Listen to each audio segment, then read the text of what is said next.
Welcome to new topic. Today we are going to study about operation on sets.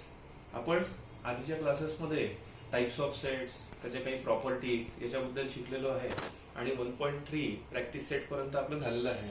आता पुढला topic operation on sets. खूप सोपा topic आहे. दिसायला किंवा वाटायला थोडा कॉम्प्लेक्स वाटतो, पण व्यवस्थित लक्ष दिलं आणि व्यवस्थित जर बेसिक त्याचं लक्षात आलं तर खूपच सोपा टॉपिक आहे आणि या टॉपिक नंतर आपलं चॅप्टर संपणार आहे. So today we are going to study mainly two operations that can be performed on the set. One is intersection of set and second is union of set. Now what is intersection of set? जसं intersection word ऐकल्यावर आपल्याला काही लक्षात येतं. जसं तुम्ही intersecting lines बद्दल शिकले असाल. दोन लाईन्सला इंटरसेक्टिंग लाईन आपण केव्हा म्हणतो, जेव्हा त्या दोन लाईन्स मध्ये एक तरी पॉइंट कॉमन आहे तेव्हा आपण त्याला इंटरसेक्टिंग लाईन्स म्हणतो. त्याचप्रमाणे तीच कन्सेप्ट आपल्याला इथे वापरायची आहे की इंटरसेक्शन ऑफ सेट्स म्हणजे काय. So we will start with intersection of sets.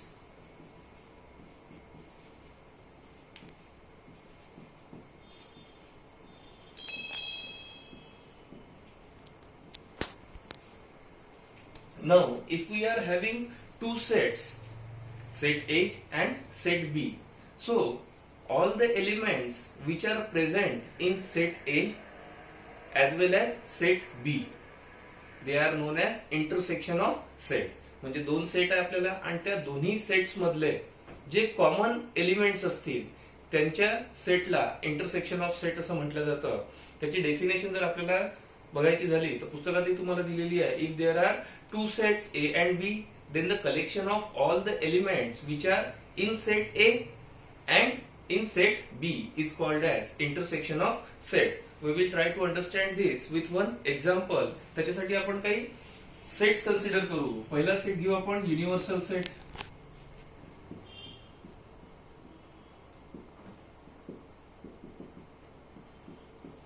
पहिला सेट आपण घेतलेला आहे universal set, that is from 1 to 10. These are the set of natural numbers from 1 to 10. Then दोन सेट आपण घेऊ ज्याचं आपण इंटरसेक्शन करणार आहे. त्याच्यावरून आपल्याला लक्षात येईल की how intersection operation is performed on sets. So let us take two sets. Set A that is 1, 2, 3, 4 and 5 and set B is 3, 4, 5, 6 and 7. Now we have to perform intersection operation on this set. So as I told you, intersection of set is nothing but the elements which are present in set A as well as set B. So here we can observe 3, 4 and 5 present in set A. Also 3, 4 and 5 present in set B also. So we can write down. Now what is the symbol for intersection of set A? And you have to use symbol like this. Opposite उलटा U सारखा आपल्याला इथे symbol वापरायचा आहे. A intersection B will be equal to 3, 4 and 5. So here we can see that all the elements which are common in set A as well as set B, they will come under A intersection B, that is nothing but 3, 4 and 5.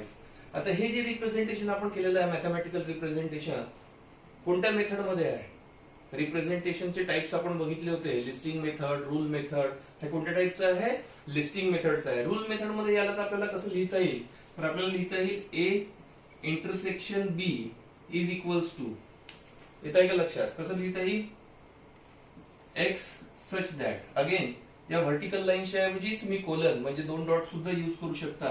Now X such that X belongs to A and X belongs to B.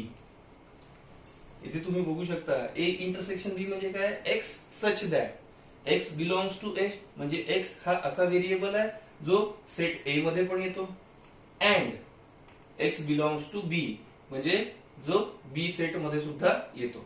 आता when डायग्राम्सनी जर आपल्याला याला दाखवायचं असेल तर कशा प्रकारे आपण शो करू शकतो ते आपण बघू. जसं आपण युनिव्हर्सल सेट काढून घेतला, you know that for universal set we use rectangle. याच्यामध्ये सेट ए, सेट बी. आता याच्यात तुम्हाला लक्षात येत असेल की सेट ए आणि बी हे इंटरसेक्ट.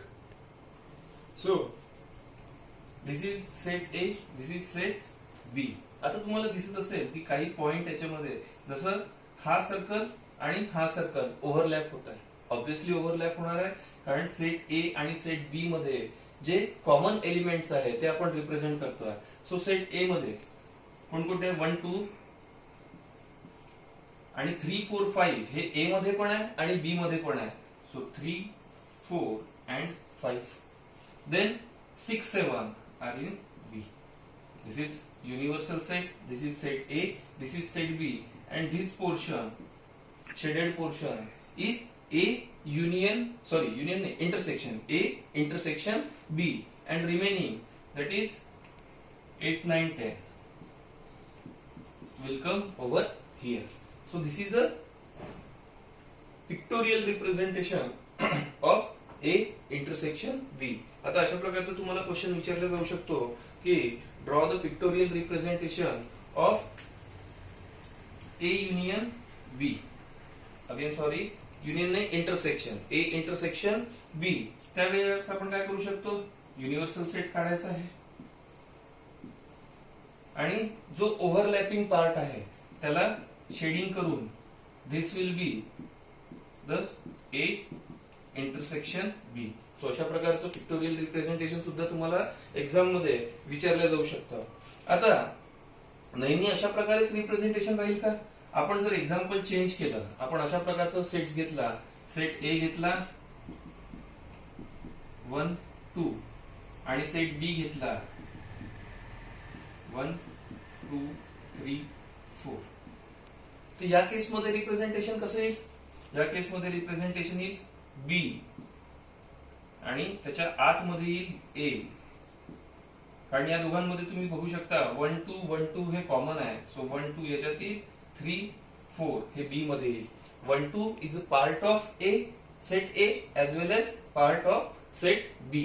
याच्यामध्ये ए हा बी चा सबसेट आहे. जर सबसेटची कन्सेप्ट तुम्हाला आठवत असेल तर अशा प्रकारचं सुद्धा रिप्रेझेंटेशन हे ए इंटरसेक्शन बी चं असू शकतं. Now next important point in this are properties of intersection of set. जसं आपण आधीच्या केसेसमध्ये काही प्रॉपर्टीज बघितल्या होत्या, त्याचप्रमाणे इथे पण काही प्रॉपर्टीज आपल्याला बघायच्या आहेत. त्या आपण वन बाय वन बघूया.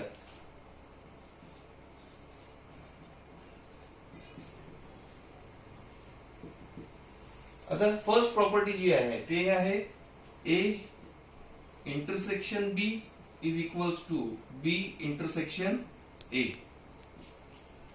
आता ऑब्वियस आहे ए इंटरसेक्शन बी आपण घेतलेलं आहे 3 4 5. जर मी बी इंटरसेक्शन ए घेतलं तरी पण काय येणार आहे, सेट बी आणि सेट ए मधले जे कॉमन एलिमेंट्स आहेत तेच येणार आहे. सो जसं आपण आधीच्या याच्यामध्ये तुम्ही नॅचरल नंबर्सच्या वगैरे प्रॉपर्टी शिकले असाल, A plus B is equal to B plus A, म्हणजे 2 प्लस 3 पण 5 येतं, 3 प्लस 2 पण 5 येतं. त्याचप्रमाणे A intersection B is equals to B intersection A. Second property जी आपल्याला बघायची आहे, if A is subset of B, then if A is subset of B, then A intersection B will be equal to A. If A is subset of B, then A intersection B will be equal to A. कसं हे example पासून समजू. आता जे आधीच आपण example बघितलं होतं, जसं A घेतला आपण 1 2 आणि B घेतला 1 2 3 4. तर या केसमध्ये तुम्ही ऑब्झर्व करू शकता ए मधले सगळे एलिमेंट बी मध्ये आहे. म्हणजेच काय आहे, ए इज अ सबसेट ऑफ बी. आता याचं इंटरसेक्शन जर आपण काढतो म्हटलं तर ए intersection B.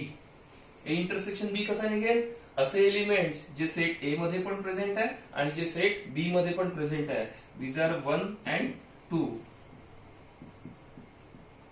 So you can see that set A and A intersection B are same.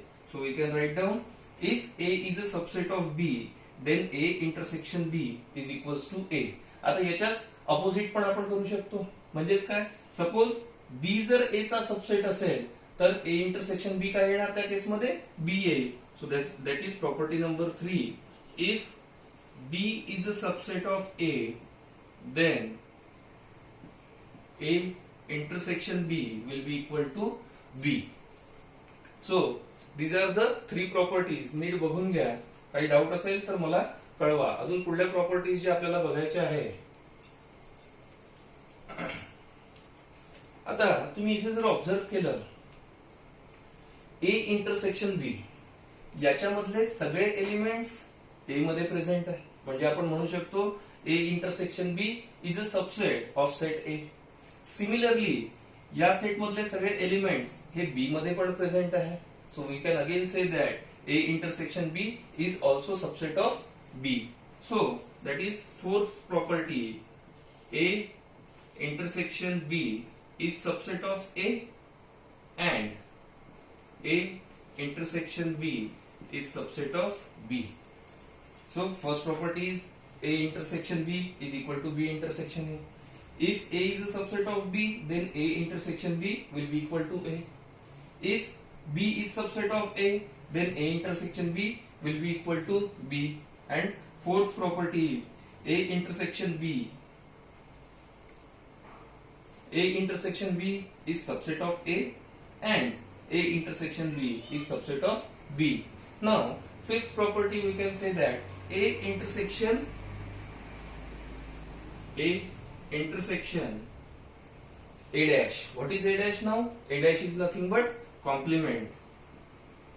That is empty set. आता हे समजून घेऊ आपण. सपोज आपल्याजवळ एक युनिव्हर्सल सेट आहे. This is set A. So A complement काय होईल, याच्यामधले एलिमेंट सोडून सगळा पार्ट, म्हणजे हा रिमेनिंग पार्ट जो आहे that will be A complement. आता जर A आणि A कॉम्प्लिमेंट म्हणजेच A डॅशचं जर इंटरसेक्शन घ्यायचं आहे तर त्यातले कॉमन पॉइंट शोधावे लागतील. सो आता A मध्ये जे एलिमेंट्स आहे ते A डॅश मध्ये नाही, A डॅश मध्ये जे एलिमेंट्स आहे ते A मध्ये नाही. म्हणजे दोघांमध्ये काहीही कॉमन पॉइंट असू शकतच नाही. म्हणजेच काय येणार, एम्प्टी सेट येणार. So A intersection A dash will be a empty set. Then next is A intersection of A. आता A च इंटरसेक्शन A सोबत केलं तर काय मिळणार आहे आपल्याला, Aच मिळणार आहे. So that is nothing but A. And last property, A intersection of empty set will be equal to empty set. A intersection empty set will be equal to empty set. These are the properties. Again I am repeating, these properties are very much important. These properties are very much important as far as exams are concerned. आता याच्याच मध्ये आपल्याला next topic जो बघायचा आहे, next operation, that is union of set. पण त्याच्या आधी एक कन्सेप्ट आहे, that is disjoint sets. Now what is disjoint set? जसं आपण बघितलं इंटरसेक्शन ऑफ सेट, असे दोन सेट ज्याच्यामध्ये काही कॉमन पॉइंट्स आहेत, काही कॉमन एलिमेंट्स आहेत. तर त्या कॉमन एलिमेंट्सची जी लिस्ट आहे that will come under A intersection B. आता डिसजॉइंट सेट्स म्हणजे काय? If intersection of two sets is a empty set, then we call these two sets as a disjoint set. Example घेऊ म्हणजे अजून चांगल्या प्रकारे तुम्हाला समजेल. जसं इथे आपण बघू शकतो, एक सेट आपण अजून घेतला, C इज इक्वल टू 9, 10. सो आता आपण इंटरसेक्शन घेतलं A आणि C चं किंवा B आणि C चं, तर काय मिळेल आपल्याला? A intersection C. Now you can observe set A and set C. आपल्याला इंटरसेक्शन घ्यायचं आहे म्हणजे काय करायचं आहे? दोन्ही मधले कॉमन पॉइंट्स घ्यायचे. आता A सेट आणि C सेट याच्यामध्ये काहीही कॉमन नाही आहे. So we can, what will be the set? That will be a empty set. Similarly if we try to find out B intersection C, again in set B and set C no common elements are there, so again there will be a empty set. So these sets are nothing but disjoint set. त्याच्यामध्ये काहीही common नाहीये. एकही element ज्याच्यामध्ये common नाही आहे अशा सेट्सला काय म्हटलं जातं, नावावरूनच लक्षात येतं आपल्याला, डिसजॉइंट सेट. तर डिसजॉइंट सेट. आता याचं पिक्टोरियल रिप्रेझेंटेशन म्हणजेच व्हेन डायग्राम मध्ये कशा प्रकारे आपण रिप्रेझेंट करू शकतो ते आपण बघूया. जसं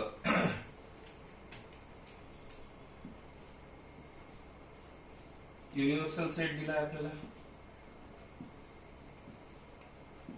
A and C.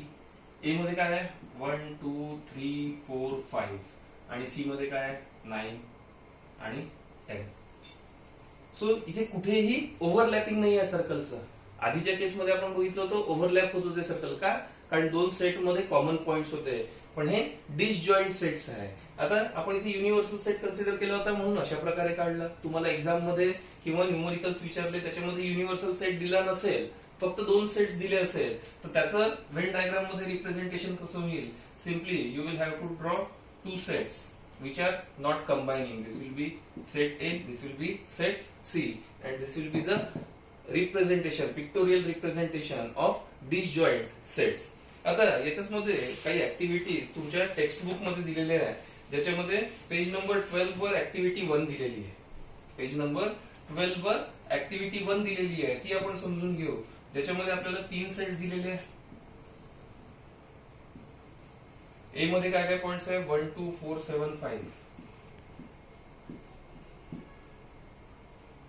3 6. This is set A, this is set B and this is set C.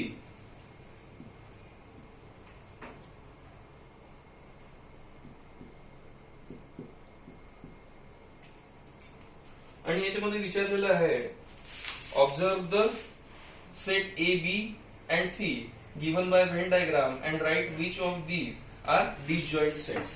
आता याच्यामध्ये आपल्याला विचारलेलं आहे की याच्यातले disjoint sets कोणकोणते आहेत.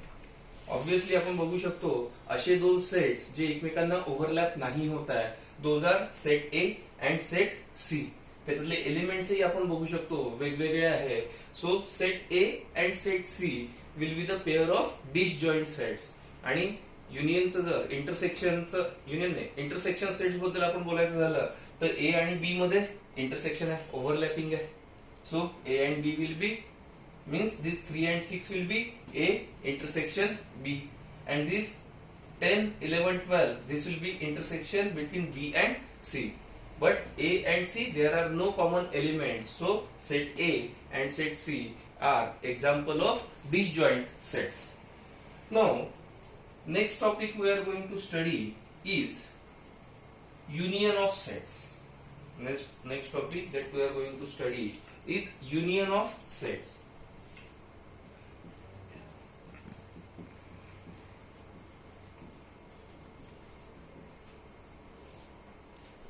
आता बघा, इंटरसेक्शन ऑफ सेट्स आणि युनियन ऑफ सेट्स हे दोन एकसारखे आहे.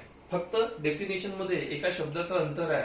तो दोन्ही याच्यामध्ये कन्फ्युज नाही व्हायचा आहे म्हणून मी हे इकडलं मोडलं नाही आहे. कारण आपण कंपॅरेटिव्हली याचा स्टडी करू की what is union of sets. आता युनियन नावावरूनच लक्षात येत आहे. युनियन म्हणजे काय? कॉम्बिनेशन. सपोज आपल्याला दोन सेट दिलेले आहे, सेट ए आणि सेट बी. तर दोन्ही याचं कॉम्बिनेशन जर आपण केलं तर जो सेट आपल्याला मिळणार आहे त्याला काय म्हणू शकतो आपण? Union of sets. Intersection of sets मध्ये काय केलं होतं आपण? दोन सेट मधले जे कॉमन एलिमेंट्स आहेत ते फक्त घेतले होते. आणि युनियन जेव्हा करायची आहे तेव्हा सेट ए आणि सेट बी दोन्ही याच्यामधले जे एलिमेंट्स आहेत, दोन्ही सेट्स मधले जे एलिमेंट्स आहेत ते जर आपण लिस्ट आउट केले तर आपल्याला काय मिळेल? Union of sets. Again example वरून आपण बघू. हे सेट्स आपण कन्सिडर करू ए बी. आता युनियन ऑफ सेट कसं होईल? तर ए अगेन याचा सिम्बॉल जो आहे तो कॅपिटल यू सारखा आहे. A union B will be equal to 1 2 3 4 5 6 7. इथे आपण बघू शकतो ए मध्ये 1 2 3 4 5 आहे आणि बी मध्ये 3 4 5 6 7. सो ए मधले पण सगळे एलिमेंट्स आपण घेतले 1 2 3 4 5 आणि बी मधले पण सगळे एलिमेंट्स घेतले 3 4 5 6 7. So this will be A union B. Again ही कोणती मेथड झाली? लिस्टिंग मेथड झाली रिप्रेझेंट करायची. याचीच आपण रूल मेथड पण बघूया. ती कशी येईल? A intersection B will be equal to x such that x belongs to A or x belongs to B. आता x such that x belongs to A म्हणजे A सेट मधले पण सगळे एलिमेंट्स आपण घेणार आहे. और म्हटलेलं इथे and x belongs to B म्हणजे B मधलेही सगळे एलिमेंट्स घेणार आहे. सो आता इंटरसेक्शन आणि युनियन मध्ये जर तुम्ही लक्ष दिलं तर इथे काय वापरला गेलेला आहे? अँड वापरला गेलेला आहे. आणि इथे काय वापरला गेलेला आहे? इथे और वापरला गेलेला आहे. सो थोडासा अंतर आहे. इंटरसेक्शन मध्ये आपण दोन सेट्स मधले फक्त कॉमन एलिमेंट्स घेतोय आणि युनियन म्हणजे काय? कंबाईन करताय दोन्ही सेट्स. ए मधले पण सगळे एलिमेंट्स घेतोय, बी मधले पण सगळे एलिमेंट्स घेतोय. So that will be A union B X such that X belongs to A और X belongs to B. And in case of intersection, x was such that x belongs to A and x belongs to B. So and आणि or याचं अंतर आहे. याच्यामध्ये confuse व्हायचं नाहीये. मुद्दामून मी हे कंपॅरेटिव्ह यांनी सांगतोय म्हणजे याच्यामध्ये कन्फ्युज व्हायचं कारण होणार नाही. Now next topic in this will be properties of union of set. आता properties of union of set जशा आपण इंटरसेक्शनच्या प्रॉपर्टीज बघितलेल्या आहे तशाच आपण आता युनियन ऑफ सेट्सच्या पण प्रॉपर्टीज बघणार आहे. सो प्रॉपर्टीज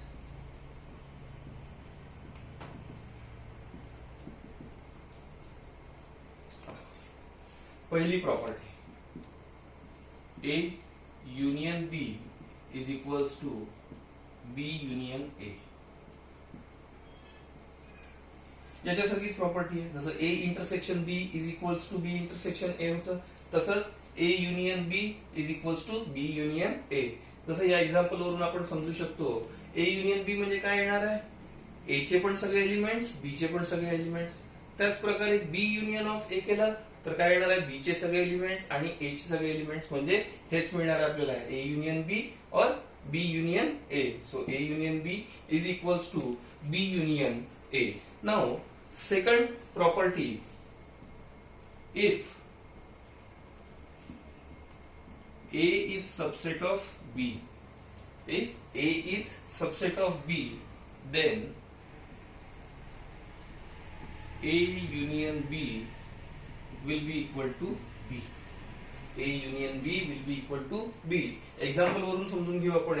सपोज आपण घेतलं A is equals to 3, 4 आणि B is equals to 3, 4, 5, 6, 7. So आता या दोन सेट्स वरून तुम्हाला बघता येईल की ए मधले सगळे एलिमेंट्स बी मध्ये आहे. म्हणजेच काय? ए इज अ सबसेट ऑफ बी कारण ए चे सगळे एलिमेंट्स बी मध्ये पण बिलॉंग करतात. सो आता जर याचं आपण युनियन घ्यायचं झालं तर काय होईल? A union B will be equal to A union B म्हणजे काय? ए चे पण सगळे एलिमेंट्स आणि बी चे पण सगळे elements. So that will B 3, 4, 5, 6 and 7. So now if you will observe set B and set A union B दोन्ही पण सेम आहे, इक्वल सेट्स आहे. तेच आपण इथे लिहिलेलं आहे. If A is a subset of B then A union B will be equal to B. या केस मध्ये काय होतं? If A is a subset of B, then A intersection B is equals to A. याचं comparatively study करा म्हणजे confusion होणार नाही आणि डाऊट्स राहणार नाही. मग आता याच्याच उलट third, if B is subset of A, then A union B is equals to A. If B is a subset of A, then A union B will be equal to A. Now next property, fourth property. आता बघा याच्यामध्ये तुम्हाला लक्षात येईल हेच जर example आपण बघितलं तर ए मध्ये जे सगळे एलिमेंट्स आहे ते ए युनियन बी मध्ये पण आहे. त्याचप्रमाणे बी मध्ये जे सगळे एलिमेंट्स आहे तेच ए युनियन बी मध्ये पण आहे. म्हणजे आपण म्हणू शकतो A is a subset of A union B. as well as B is a subset of A union B. इथे तशाच प्रकारचं होतं. So we can write down fourth A union B. Sorry, A is a subset of A union B and B is also a subset of A union B. या example वरून. So next property is A union A dash म्हणजेच A complement is universal. That is universal set. म्हणजे काय? Suppose आपल्या जवळ एक universal set आहे, एक सेट A आहे. हा उरलेला पार्ट काय होऊन जाईल? A डॅश म्हणजेच कॉम्प्लिमेंट ऑफ A.